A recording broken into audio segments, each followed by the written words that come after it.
I shared it. Isn't it wonderful that Mike just keeps getting exposed to new learning experiences, Missy? Can you give me, before we start talking, let me just share it to PGH Museums. All right, we're a little live-ish. Oh. Hi there. Hi. Do I have time? Do I have time to share that or no? You guys have to share. Okay. We're loose on this, you know. We're free form, Brian. You know, we're pretty loose on this setup. This is fine. This is fine. There's Jim.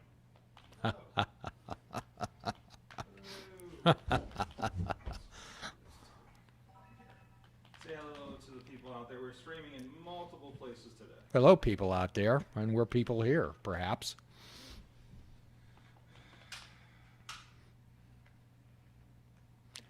As Mr. Rogers says, it's so nice we're going to have this time together. Indeed.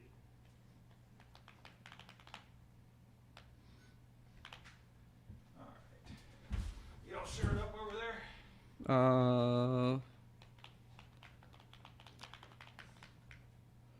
Give me 1 second. And I will be. Click when you touch that. I'm just really fast typer. I guess you are. Nimble fingers. Okay, now I'm good. Everybody's good to go. All right, Jim. Okay. Going in 3, 2. Welcome, whether you got here on purpose or by accident. Everyone has to be somewhere. And today, in this moment, you're on the Fishing Without Bait podcast, a lifetime without definitive expectations, where we help people create themselves rather to find themselves, a rather free-form type of podcast where we help people explode into their lives and experience it, to be in the moment. What we're looking for is people who have the honesty, open-mindedness, and willingness to try. A few little particles of each and you're well on your way. There are no membership fees, and if you're welcome nowhere else, you're certainly welcome here. And as our custom, we like to present an eclectic roster of guests, and today we're joined by our friend, Mr. Brian Crawford. Hello. Mr. Brian, so if you were going to give a reference for yourself, if you were writing one, and I said, gee, I'm looking for a Brian Crawford, and you applied for the job, what would be some of the bona fides that you have? What would you say about yourself? I would say that you don't have to worry about work.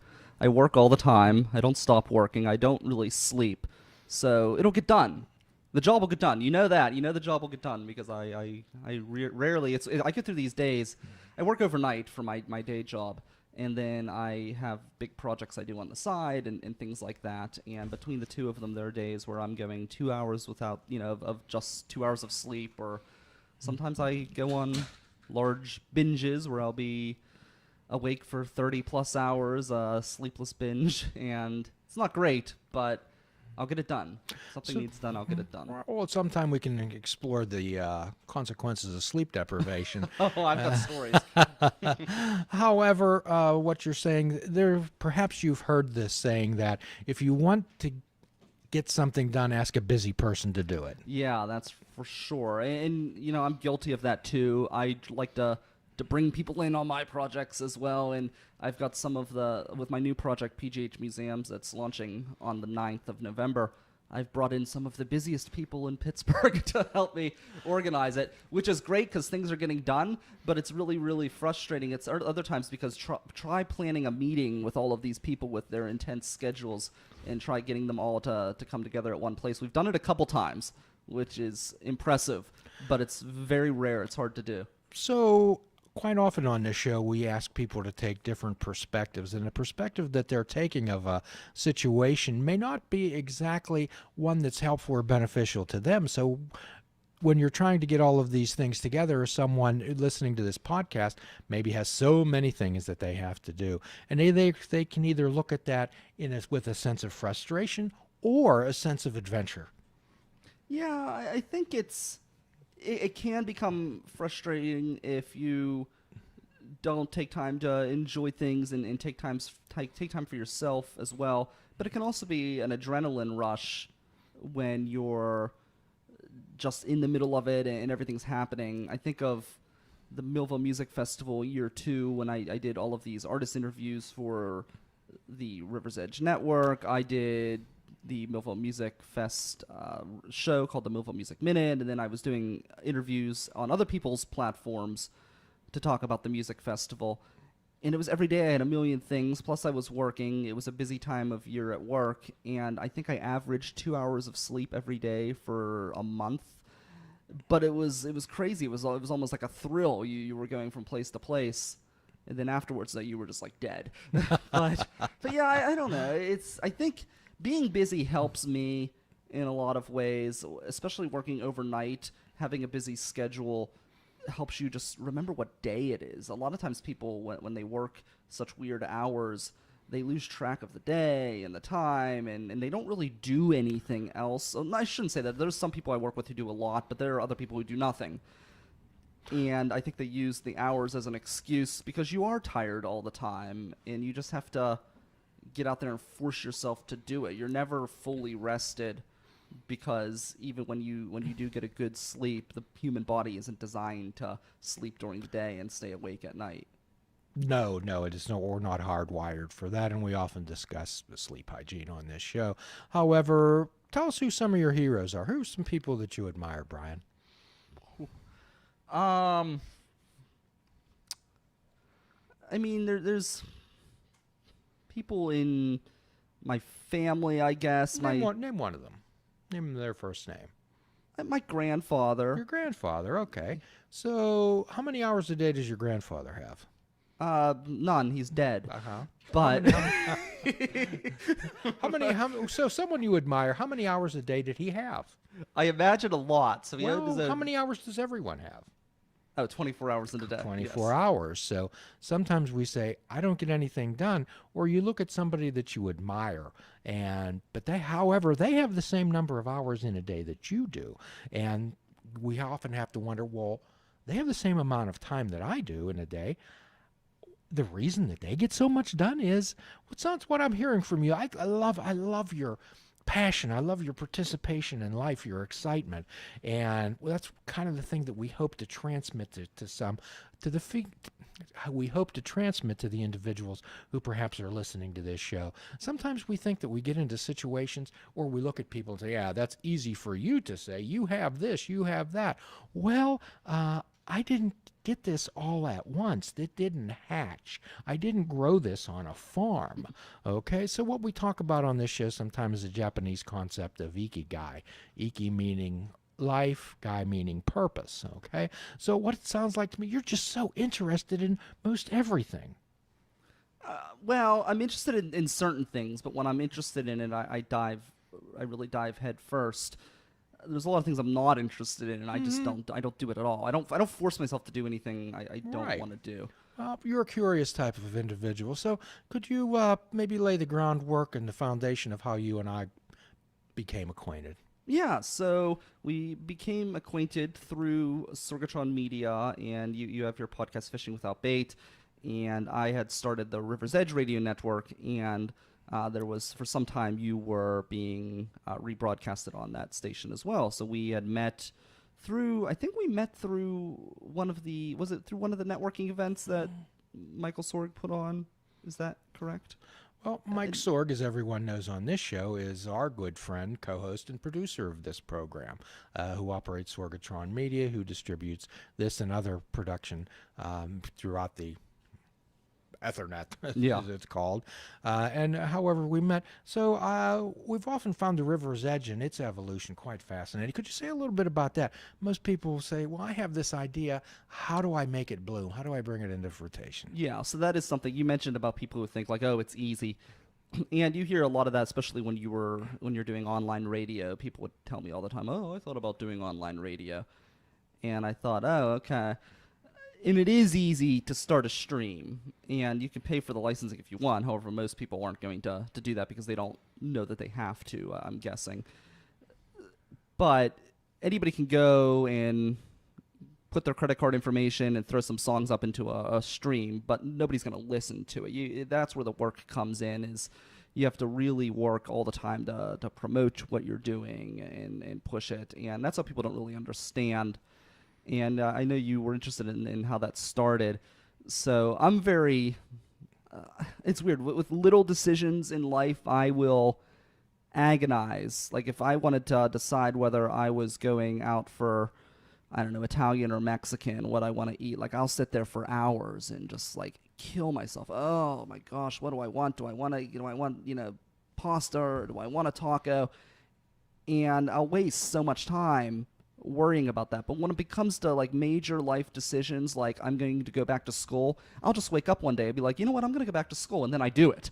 There's very little thought involved. I mean, I'm sure there's some thought over time where I'm thinking, oh, I'd like to do this or that, but I just jump right into it. And the River's Edge was a situation like that, where I was doing college radio out of WCAL, and I was sick one day, and I did get better as it went on. But at the time, I was doing talk radio. It was a 3-hour program, and after I'd been doing talk radio for years, I could roll out a program very quickly if something was going on. But back then, it took a lot of planning for me to do a 3-hour program, because I just maybe I wasn't as confident because I was new, and I wanted to make sure it was done right. I never like to go and perform and feel underprepared and put out a bad product. I like that term, confident. Confident. How do people develop confidence? So could you, yes, please continue. So preparation is a good way to develop confidence, and that's what I did at WCAL. And I'm happy to say every one of my shows, even my very first broadcast there, and I stress there was one time I did an online thing before I went to WCAL that was a disaster because I wasn't prepared, and I didn't realize what kind of preparation it took.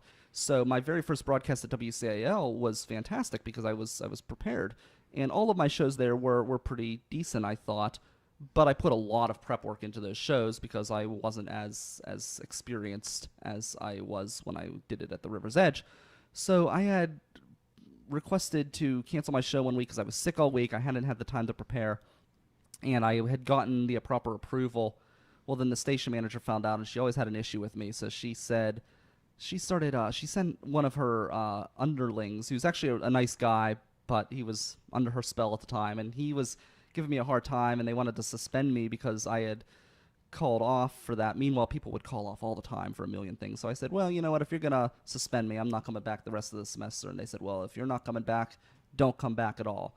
So I said, fine. So I spent a few months, about maybe 3 to 4 months, building a website and putting the steps in place to launch a podcast. And we would broadcast in a closet. That's the part that you always find funny. Oh, Janice. I thought that was great. We podcasted. We would do this broadcast. It was a 2-hour-long broadcast every week.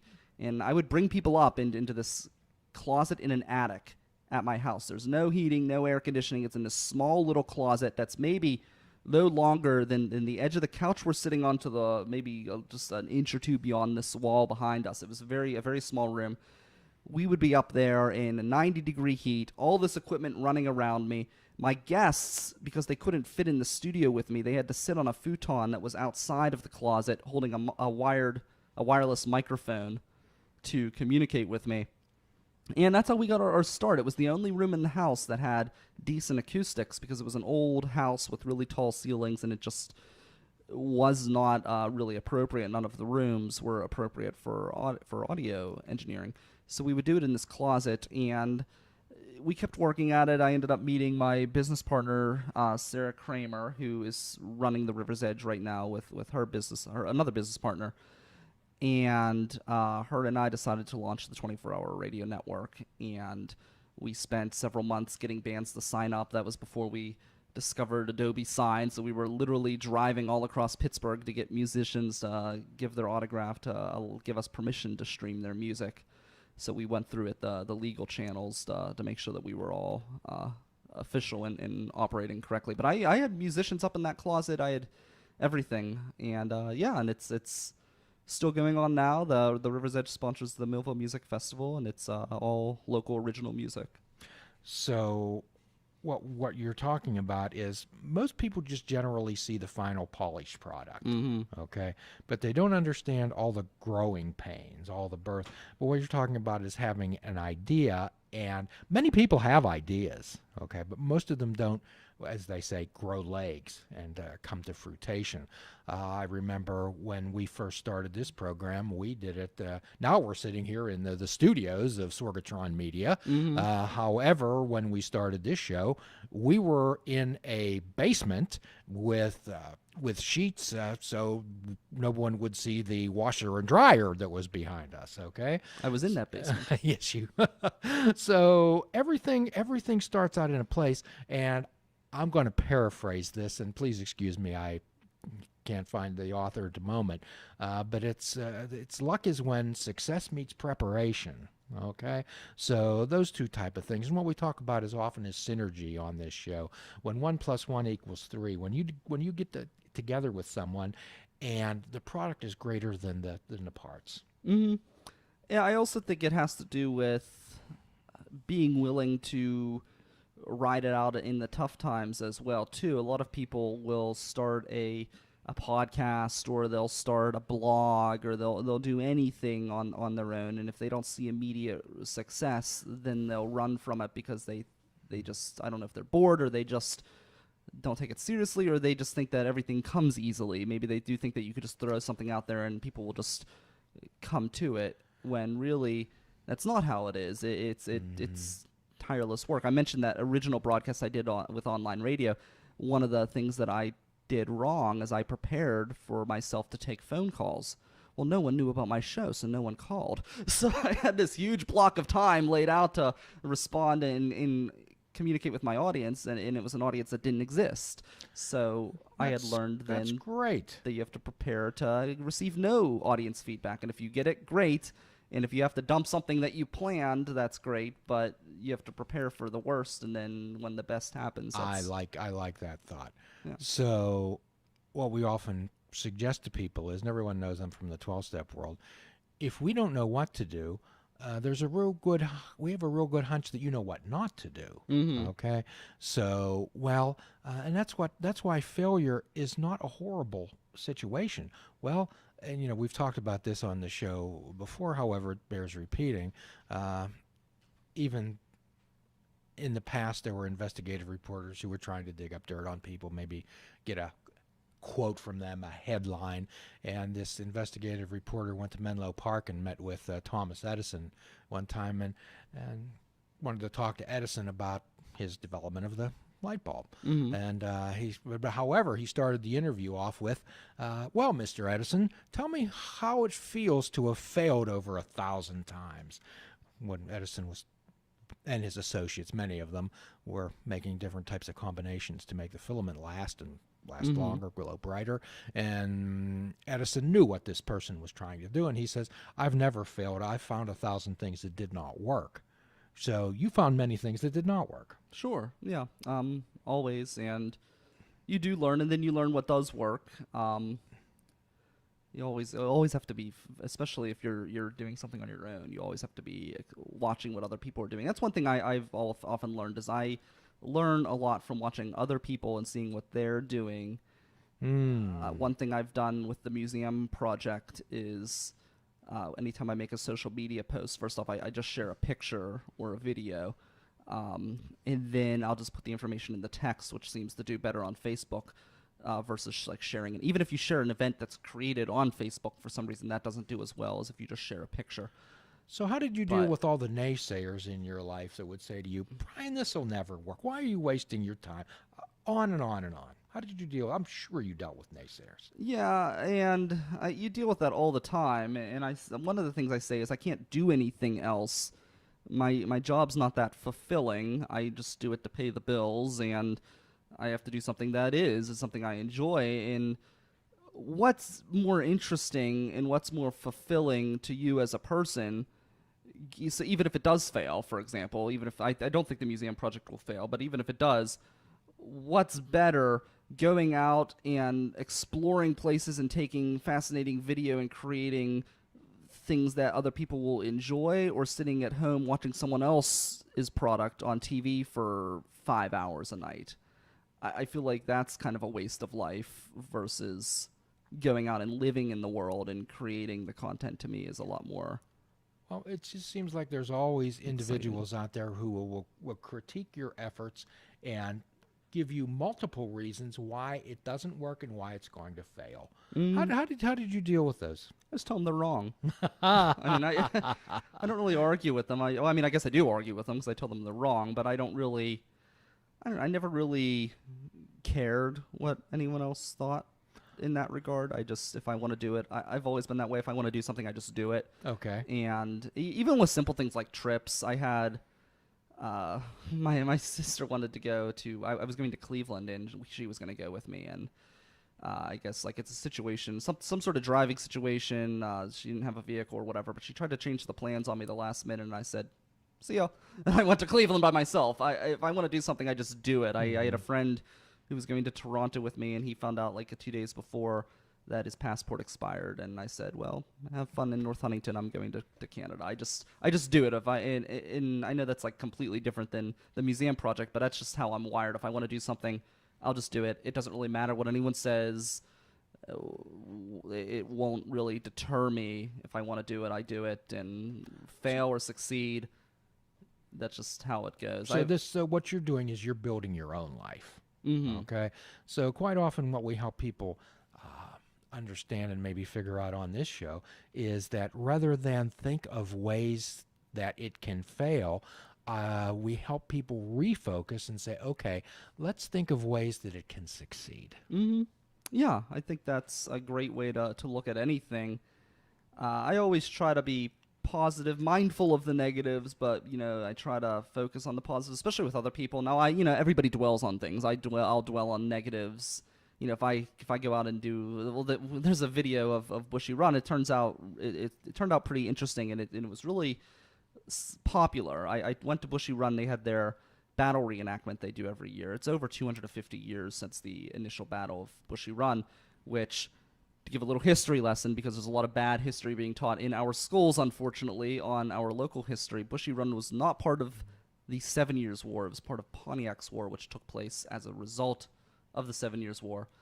But anyways, it's out in Harrison City, and it was a really important battle that broke the siege at Fort Pitt. And I went there, and I was supposed to live stream it, and it was just like one disaster after another. We get there. I tested the live stream equipment before we had left. It was working. I get there. It decided not to work. And then what else happened? Then the computer was dying, and I was angry for days. And, it will always be. So, like, everybody has their things where they'll dwell on negatives. But it did turn into this little video of clips. And it wasn't shot the way I would have shot it if I had planned to shoot clips. But it was really successful. I mean, people have shared this video all over the world. People in Europe, it's like this community of reenactors have been sharing this. It's been shared in France a bunch of times, which makes sense. Not that it was part of the French and Indian War, as I just said, but it was a direct result of that war. So people have an interest in it over in Europe and France and stuff like that. Obviously, in Britain, there's an interest because it was the British Redcoats that were mostly Scottish were in Henry Bouquet's regiment at Bushy Run.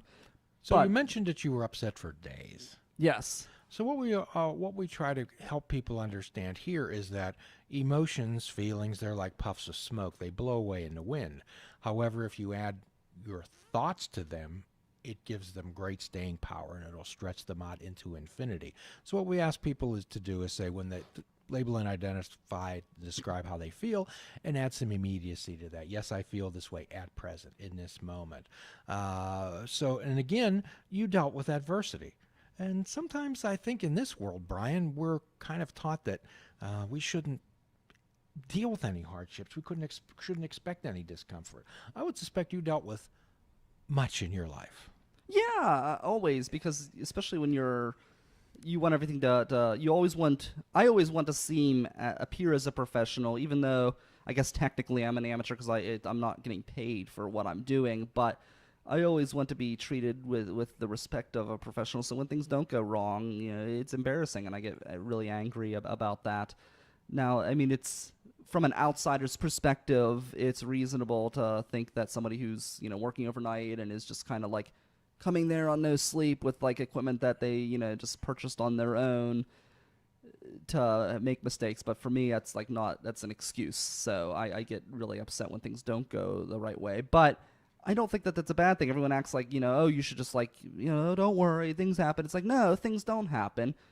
You messed up. You could have done something to prevent this disaster, and you should be upset. You should be angry. And then, but not that you should be defeated, but you could use that anger to make sure it doesn't happen again. Okay, you're angry. What can I do next time to make sure it doesn't go that way? But it doesn't mean that you should let yourself off the hook. You shouldn't maybe hold yourself captive as long as I do, because I'll be angry at myself for quite a while over something that somebody else would just brush off. But I do think that you do deserve to be a little upset with yourself, because of course. You're never going to improve otherwise. Well, we always want to help people understand that they need to take responsibility for their actions.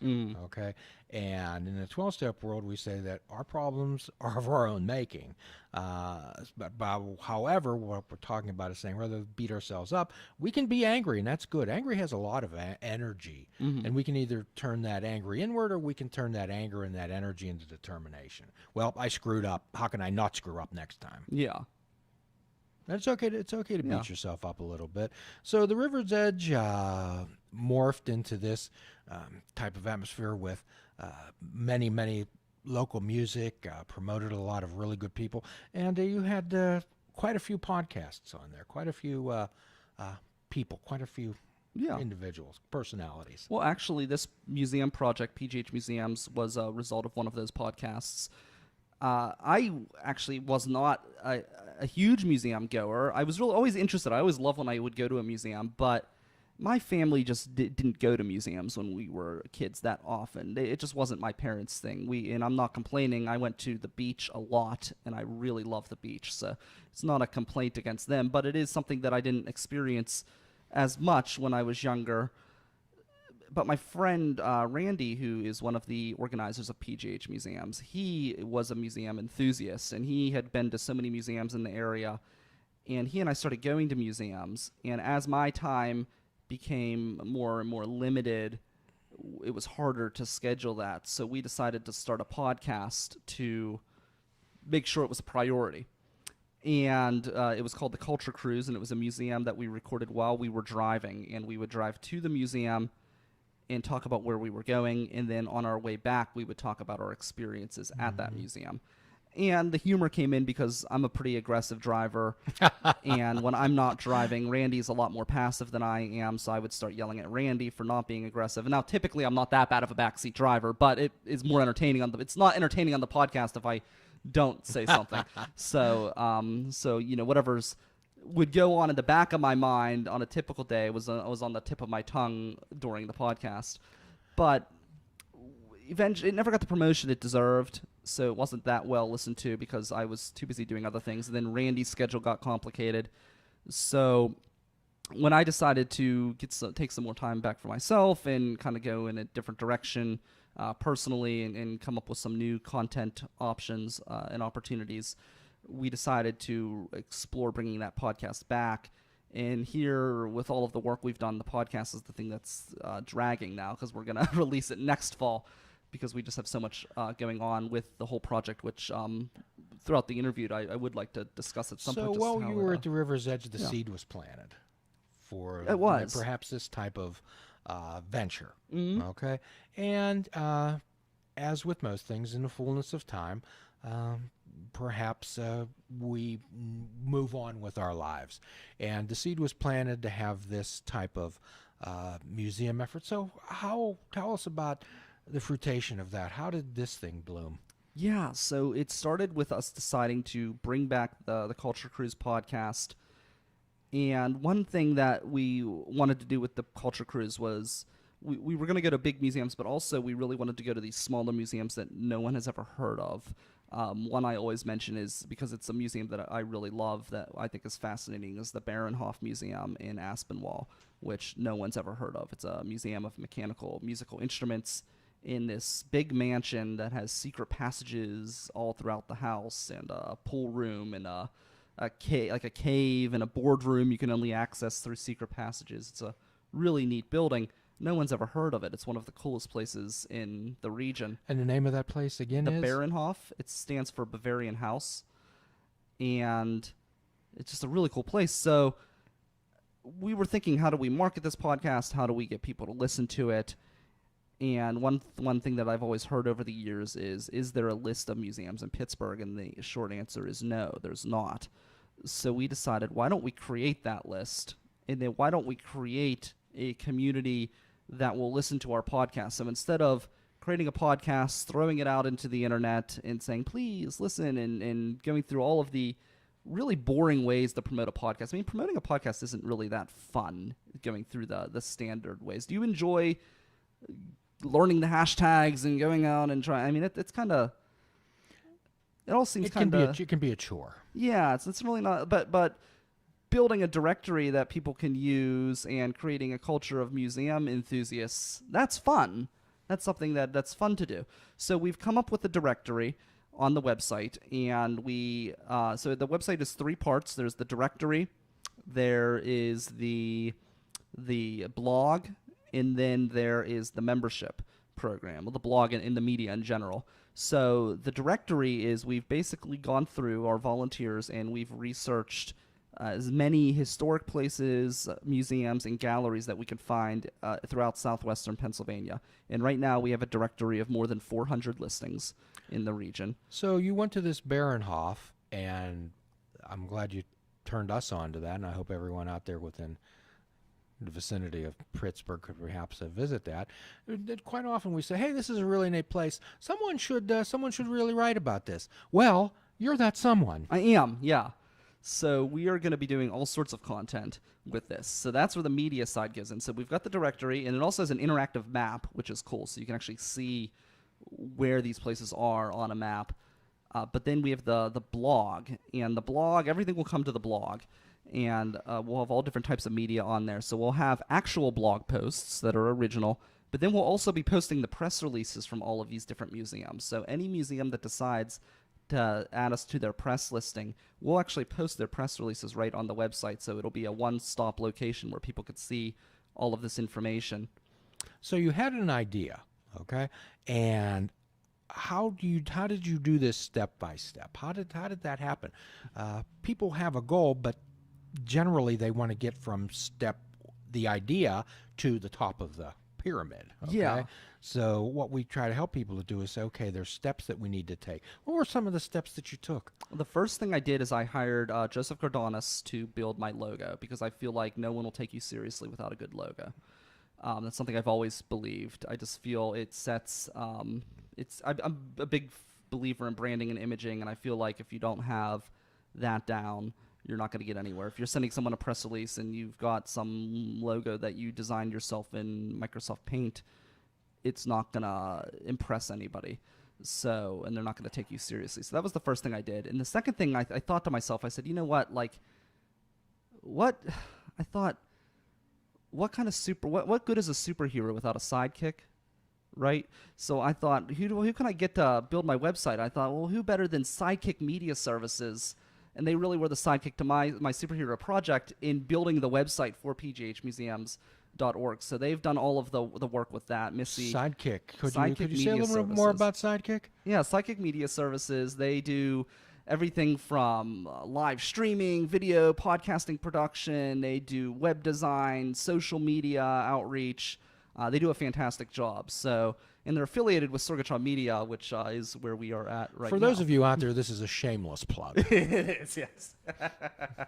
So, but seriously, I did hire them. That was the second thing I did, was hire them and get the ball rolling with that. And then I, kept reaching out to different people and bringing in volunteers who were interested in this project. And I was really, really happy one day when I had this message that came across my screen. And it was somebody who said, I'd really like to help with this museum project. I love what you're doing. And My name's Amanda Narcisi, and I run one of the biggest, best blogs in Pittsburgh. Ah. So that was awesome to get someone with her kind of qualifications and skills Cool. involved in the project. And we just have some really, really great people working on this project, and I think it'll show whenever we launch. Everything was, we wanted to send an image, like I said, branding. So with the website, I kind of let Missy run with it because I trust her judgment with Sidekick Media Services, but I kind of gave some direction where I was like, I wanted to kind of, I gave her the impossible task of saying I want it to look really, really modern, but also old-fashioned. So she it looks really modern, but it uses certain color schemes and font text that it looks modern and fresh, but it also has this feel to it that you can tell it's for museums and things like that. So you had an idea, you took some action and effort, and understand that this needed a face. It needed something to represent it. Mm-hmm. Yeah, that that was another thing I did is I grabbed all of the same social media handles because I think everything consistency and branding, to me that matters almost as much as the content, because your content could be fantastic, but if your website looks like it was designed by in GeoCities back in the 90s, then no one's gonna stick around to read the content or watch the videos. That's one of the reasons that logos are so important, because it has to, the message that you have, I'm sure, has depth and weight, but we need to get somebody into the message, and the first thing that something that grabs your attention. Mm-hmm. Exactly, and I love the logo that Joe Gordonis put together. It is inspired by the Carnegie Museum of Natural History, but it is not specifically that building. But that building screams museum. And somebody said, oh, but museums are so diverse. Do you really want it to represent that type of like older style museum? And I said, yes, because that's what people think of when they think museum. They're going to come in to see that, and then they're going to learn about all these other museums in the region. So you had the idea, you put some action and effort, and you had an individual with some knowledge create a logo for you. Where'd you go from there? Oh, that's when I went to Sidekick, and then I got the team together, and the first thing we did was we just started hammering out the directory, because even though the content is what I'm really interested in and what I love doing, so we're going to do artist interviews and documentaries. We're going to come up with mini documentaries we'll release and things like that. But that's all dessert. You go out to eat, the first thing you do is you get your meal, and then you come, maybe the meal's really good, but you love the dessert. Like Grant Bar in Millville, they're known for their pies. Everybody goes and they eat the meal, but then they have the pie, and they keep coming back for that pie. Okay. And that's how I view this project. The directory. So the directory is like a menu, Brian. It is. You look and see what you have. How did you go about formulating a directory? A lot of searching. So we researched online mostly, and we would search various different ways to try to get populated as much of the directory as possible. There are certain lists that do exist with historic places in particular. There are a lot on the internet. You can find the listings for the National Historic Register, so that was one of the big things that we grabbed, but they're all for individual counties, so we're the only place where it's all easily accessible in one location for southwestern Pennsylvania. Okay, so we have an idea. We put some action and effort in it. We got a logo, which would be the face of the organization. Then we created a menu, a directory in places where you wanted people to be aware of. And then where do we go? Then it came to promotion. So we actually, one of the goals that I did, which is kind of backwards from maybe what I've done in the past, but I think it made sense for this project, is we really just pushed social media, and we would I love going and taking pictures of old buildings. So, and that is all part of PGH Museums, even though it's not a museum you're walking into. I love my friend Louise of the Pittsburgh History and Landmarks Foundation. She always says that our museum is the city of Pittsburgh, and the beautiful buildings that are sometimes as interesting as, or sometimes even more interesting than stuff inside the buildings. And I agreed with her with that, and so we would go around to take pictures of these buildings and post it on social media and get people interested. And we actually built a like base, a fan base of over 1,000 likes on Facebook before we launched. So basically, we were setting ourselves up so when we do launch on the 9th, we already had a group of people interested. So we built an audience. So you did some groundwork. Okay, great. Going out and taking these pictures, and there's so many different type of platforms for social media. What did you find most effective, Brian? Well, for me, it's Facebook, but that's because I understand how to do Facebook. I really, to be quite honest, I'm getting better at Instagram. Twitter, I'm still not good at. So I mostly focused on Facebook because that's where I knew I could get results. And Facebook makes it nice and easy because there are all of these groups on Facebook that are just people who love the city of Pittsburgh. So when you post old buildings in these groups, these people just love it. And you know, I love the fact that they are enjoying the content. It's more fun to release stuff when people are into it and enjoying it than releasing it out into the internet and So people not hearing it. we're putting images out there that people would pique their interest, let's Yes. say. Okay. And once a person's interest is piqued, perhaps, and as you well know, when people's interest is piqued, that's the time for them to connect or with the particular site. As most people, what their interest would be piqued, then 15 minutes later, their interest is piqued by something else. Yeah, so that is true. People, it's hard to keep them engaged. So that's why periodically I try not to go too overboard with posting. Of course, right now I am because we have the launch party coming up. But I try not to go too overboard because I don't want to scare people away. But I would try to post every little bit and invite them to the page and kind of go that route. So tell us about some of the places in the directory. Is it what would qualify as a museum? What would qualify a facility, a place to be in the directory? It's pretty widespread. So public art spaces would be included.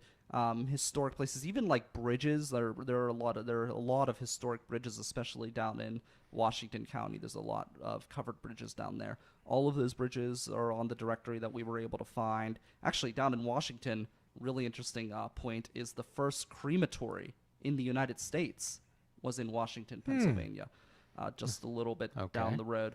So anything like that, all the way from there to modern museums like Wood Street Galleries, for example. There's always a lot of modern exhibits, a lot of new exhibits coming in through there. Studios like Ton Pottery. Ton Pottery is a gallery, a studio, and a retail center. They're involved. They're actually an affiliate. They were the first affiliate of PGH Museums. So they're involved. Just really, it's very widespread. We wanted to be as comprehensive as possible.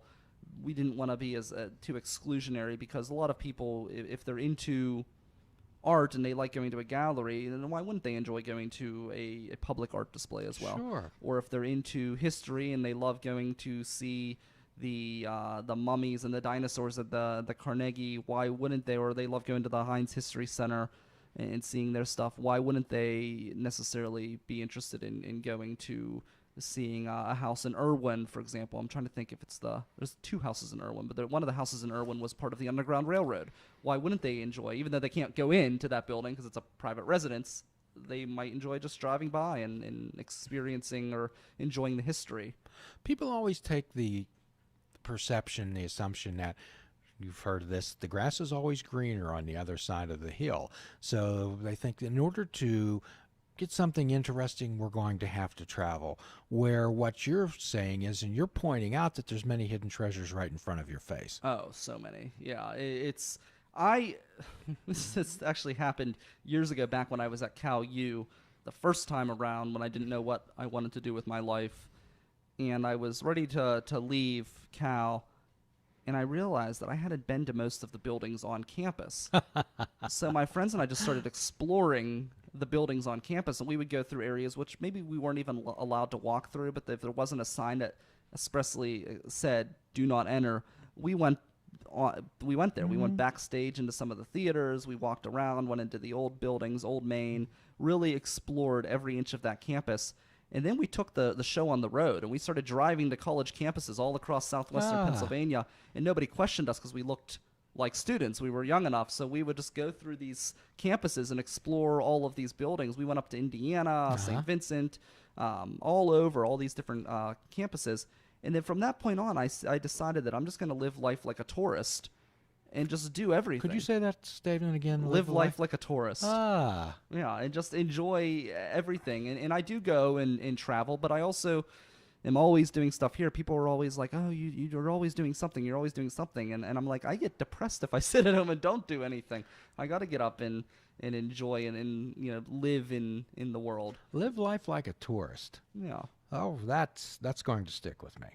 It's something I've tried to live by ever since that day. And I have seen so much and I've done so much, and I haven't really traveled that much. This is the first year of my life that I've really, I mean, I've traveled on vacations before, but this is the first time where I've like traveled a lot in one year. I went to Cleveland, I went up to Toronto, went to Fort Erie, which is also up in Canada. Went out just to Johnstown, but I saw some really cool stuff there. I hadn't really been downtown there a lot. Gettysburg, Tampa, Mexico. I've been all over this year. I guess you have. But yeah, all this year. But before that, I haven't really gone anywhere except for a vacation here or there, and it was like the standard go to the beach vacation. So, but in between all of that time before this year, I've still done a ton of stuff just here in the region. Could you let us know where the Pittsburgh Museums sits right now? Where is it at right now in its completion? Is it what? Tell us about it. Sure. The website is it's the framework is all there. It's just updating the press releases, making it all of those into the listing, finishing up the map and the directory and some things like that. So that's going to be happening in the next week before we launch. Just editing all of that stuff. Just an edit for the final podcast for context. This will start launching the Tuesday after your launch. Oh, okay. So you can talk the context for when it posts. Oh, okay. Cool. So we're live now, but the official will go up after. I see. So perhaps we can make a As little. long as you just put as of this recording, da-da-da. Perhaps we can make one of those Yeah. little things like you and I do, and we can just put it out on Twitter or whatever that about this event. No, absolutely. Okay. Absolutely. So, I mean, you can say the same thing. Just say, Yeah. as of this recording, we're at this point. Yeah. So as of this recording, we're finishing the final touches on the website, so that'll all be up and available for your audience whenever this podcast comes out. But we have that. I'll use the past tense. We were working on the membership program, just getting the cards together, which actually I have a Jim Ellermeyer PGH Museums member card, which expires December 31st, 2020. So that'll get you a discount at several museums. At the date of this recording, we have currently 13 museums that you can get a discount at, museums or galleries. And that list will continue to grow as time goes on. Thank you. That's very kind. I'll Yeah. certainly take advantage of that. So, what do you say? I know that I don't know what type of an audience you're looking out for, like-minded people. I don't know if you'd consider this a niche type of thing. However, what do you say to people that say, "Oh, museums? Oh, that sounds stuffy." Well, they've never been to many museums, I will say. There's so many different types of museums and so many varieties. At one point, unfortunately, it's on a hiatus now. I don't know. They're still doing some road shows, but we had a museum of like cartoons and things like that. We have one museum this is an interesting one. We have a museum that is called oh gosh, why is the name slipping my mind? It's a manor, Trundle Manor, which is out in Swissville. These people live in this place. It's their home. You go into this place, and it's a museum of just like crazy oddities, and they live there, like I said. But they have taxidermied animals. They have human fetuses in bottles and weird like equipment, medical equipment from back in the Stone Ages of Trundle Manor. medicine. Yeah, it's really, really cool. It's one of the most interesting museums I've ever been to. It's just these people's personal collection. They have a tumor that's floating in a jar that's also a music box. Okay. So, like, is that something you would think that you would see in a museum? No, exactly. So it's just really, you have to explore and find museums that fit your interest. So when people think of museums, what, in your mind, what do you think a person on the street would think? What are they going to see at a museum? probably depending on the museum, they're going to expect Well, to see. just what are they? What when they think museum? What would I see there? They're probably thinking an art gallery. Yes, yes, that's what I thought. Paintings and statues. Yeah. Okay. However, has anyone out there considered a pinball museum? Which Pinball we do machines, have one. old electronic. Pinball Yes. Perfection, which is right up on in the North Hills, right in Pittsburgh. They have hundreds of pinball machines right there that you can play. They also have the Replay FX. I know they have a spot Yes. that's out in the west part of town, out near Carnegie, but I don't know if they're open all year round. I know Pinball Perfection is. They're open. You can walk in there any time of the year and explore the museum. So for people who perhaps may not have an interest in paintings, that type of art, perhaps they would certainly have an interest in old pinball machines Exactly. or old electronics or fishing gear. The Museum of Fishing. We have So a many things. smallpox museum because the smallpox vaccine was created here in Pittsburgh, so that exists on the University of Pittsburgh's campus. So what we ask is for people to avoid having contempt prior to investigation. Often on this show, Brian, what we ask people to do is have a beginner's mind and not an expert's mind. Not an expert's mind that we have blinders on that can we only see in one direction. I think that's really, really a strong argument in today's world, especially. I don't want to get political because it's not a political show, but we're entering an age where people are very tribalistic and they're not willing to. They're looking at things from an expert's mind, and they've already made up their decision. They're not willing to learn things, and I think that's very true about museums as well. And I'm not saying that it's either side of the Sure. coin, but that's true about museums for sure. People will have certain They have a beliefs. certain view. So quite often what we make this comparison is we ask people often if they've ever seen or been to a thoroughbred horse race. And we say, yes, well, they're magnificent animals. They can do one thing and they can do it well. However, what they have is they have blinders on. Okay. So often I ask people, I'll say, okay, well, they can do one thing and do it well. However, they're not willing to explore other possibilities. And then I asked them, I said, have you ever been around a 3 or 4 year old child and have them take them somewhere? They're full of wonder and joy.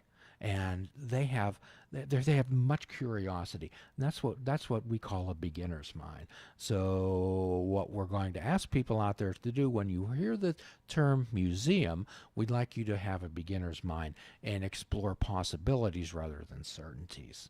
And that's one of our objectives too with this project is we're trying to.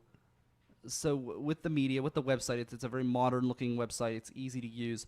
And we're coming up with high quality video for the interviews and those mini documentaries I told you about. And we're going to have a podcast, all very modern things, right? To talk about a lot of, not that all of the museums are old. Some of them are newer. Baronhof actually isn't that old. It looks old when you get there, but it's actually relatively young compared to a lot of the stuff in Pittsburgh. But museums have this older mindset. So if we're presenting it in a fresh and modern way, our hope is that people will then see it through that beginner's mind because they're saying, oh, this is really interesting and neat.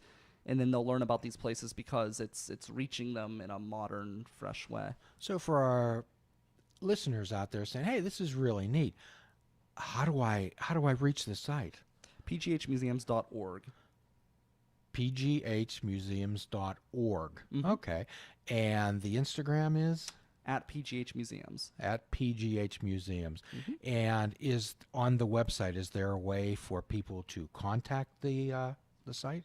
There will be once we launch on the 9th. So Okay. once we launch on the 9th, you can actually add your own museum on the website. So we have put a lot of time into developing this directory, and I know that we have not gotten all of the museums, galleries, and historic places in southwestern Pennsylvania. So we want people to really become part of our community and take ownership of PGH Museums themselves. So if they know of a museum that they love that we don't have, they can request that we add it to the directory and help us in building the website. So it's your website as well. It's yours to find the information, but it's also your community website to help grow and. Well, our and platform experience. will certainly provide a link, and perhaps we can have some links to some videos, some documentaries, perhaps that people may find interesting that would highlight your show.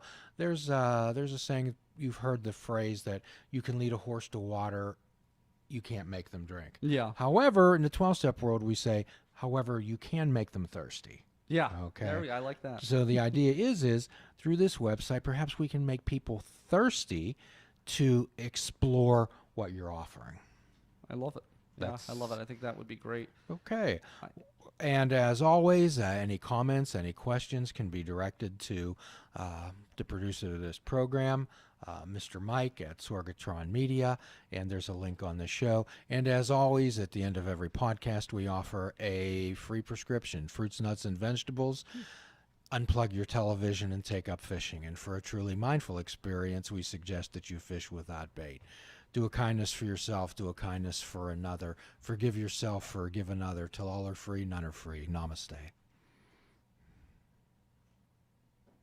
Fantastic. Thank you, everybody tuned in for the live stream, and keep an eye on this for the coming weeks coming up in